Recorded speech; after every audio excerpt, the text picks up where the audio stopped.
mwaramukanye amahoro y'Imana nawe muri mwe. Imana ishimwe yuko iduhaye iki gitondo. Inshuti y'Imana igenzi ijya mu ijuru, reka dusenge twubike ijambo ry'Imana ritubwiye uko Kristo avugana natwe. Mana urera, urakomeye, urakwiriye kubahwa, tugushimiye iki gitondo duhaye kuba turi bazima, kandi reka ubwo tugiye kumva ijambo ryawe tugiye gusobanukirwa ubwiru bwawe, icyo uvugana natwe ijambo ryawe kugira ngo tugendere muri ryo.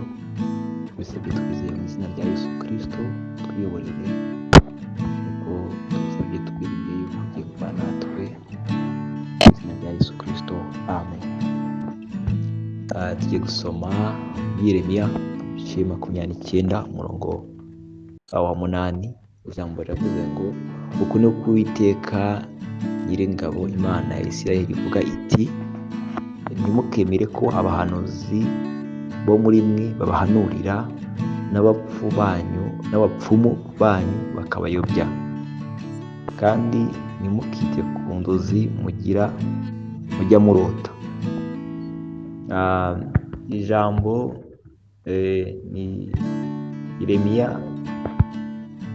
Hariho abahanuzi n'igihe abayuda bari i Babuloni ari imbohe, noneho hariho abahanuzi b'ibinyoma n'abapfumu bavuga ibitandukanye n'ibyo Yeremiya yarahanuraga icyo gihe, kuko Yeremiya yavugaga yuko bazatindayo, akababwira ngo bahinge, bubake, bakore imirimo yabo bisanzwe, ariko abandi bakavuga ibitandukanye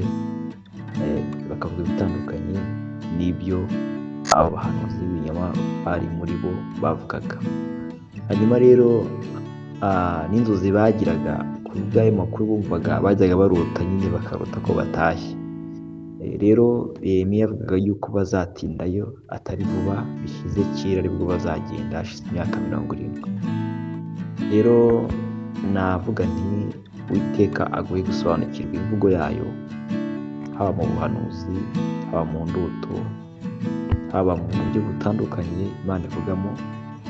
Imana iha umwuka wera kugira ngo abashe gusobanukirwa imvugo y'Imana, uko Imana ivuga, kugira ngo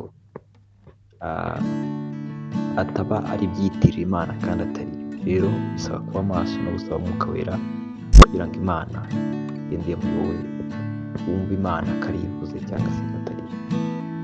Rero Imana iguha umugisha kandi wowe muri byose ugire umunsi mwiza. Imana ikwishimire, Imana ikurinde, Imana ihaze inyuma y'amaboko yawe. Ugire umunsi wo guhirwa nayo, mu izina rya Yesu Kristo, amen.